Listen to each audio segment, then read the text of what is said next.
Hello peeps, how you doing? My name's Allison. Um, Welcome to my channel. Welcome to a little bit of talk therapy. I'm downstairs in our grow space for our garden, so surrounded by plants and green and growing things. If you hear a bit of a buzzing noise, it's from the fans that we got running just to keep the air circulating in here. What a crazy few weeks, hey? In international affairs. It's enough to make anyone just want to go crazy, like holy crap. I still have this underlying thread of anxiety. It's not excessive, but it's there. You kind of get the sense that there is still that thread of anxiety there, just because of world events, and I'm finding that I'm having trouble shutting it off, just because it's such a spectacle what's going on. It's hard to look away. But with the upcoming gardening season, I'll be spending more time outside, which will be a good thing, because then I can sit under the trees, I can listen to the birds, that kind of thing. It'd be nice to be outside again. We had a big dump of snow yesterday, so yeah, just when you think spring is here and the snow is going to melt and it was starting to run off, and then we get another big blast of winter, or at least over a foot of snow came down yesterday. So we're spending today just trying to dig out, and so we can get the vehicles going. And they did do the grid road past the house, so that was nice. That was good, because sometimes it can take them a while to get down all the grid roads too. So yeah. What a crazy world. I can't help but think, I'm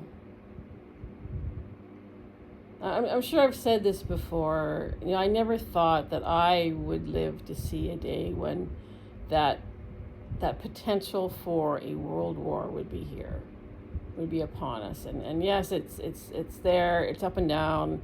One minute it's imminent, and then the next minute there's a reprieve because some dumbass needs his ego massaged or whatever. So, but I can't help but wonder, what would have my ancestors have thought? Like, my great-grandparents on my mother's side, her mother was from a Polish family.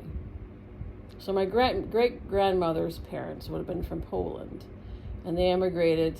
I think they emigrated first to the U.S. and then came up to Canada. I'm not sure what exactly the year would have been, but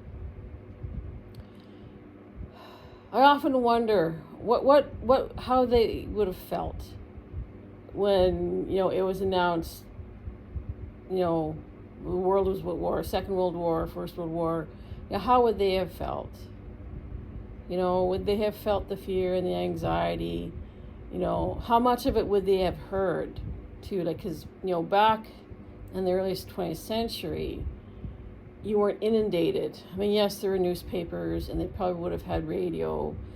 Second World War, they would have had black and white TV, although I don't know if my grandparents would have had a television, even though it would have been around. But how would they have felt? Would they have felt fearful? Would they have felt immensely grateful for being in Canada at that time and not Poland?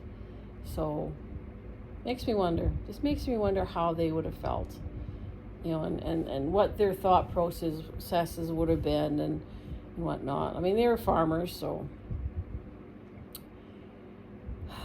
that said, it's just I'm at a point where all I can do is laugh, because it's like, what else are you gonna do? Yes, it's very serious business, but you just gotta shake your head and keep moving on, keep moving forward.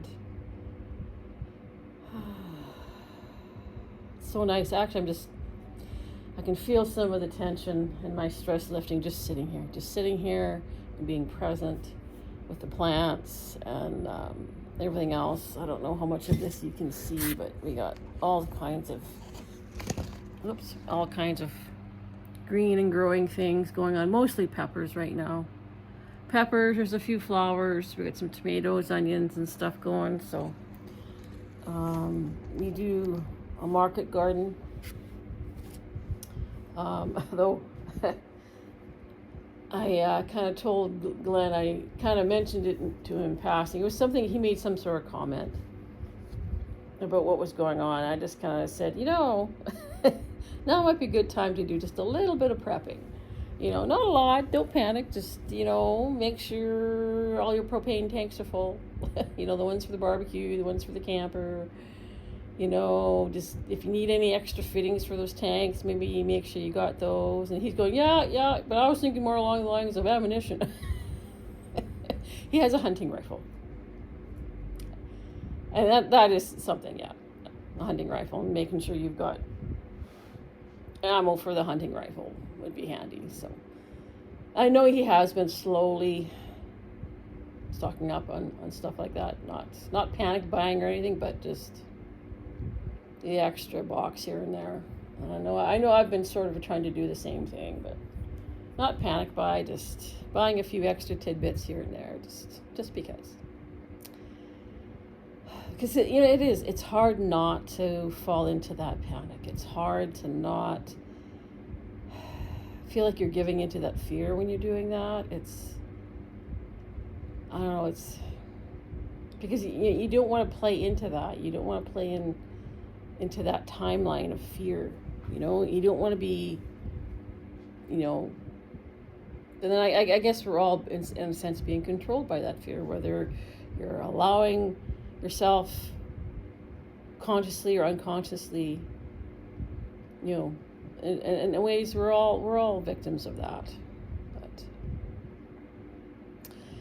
all we can do, I think, is at this point is support each other.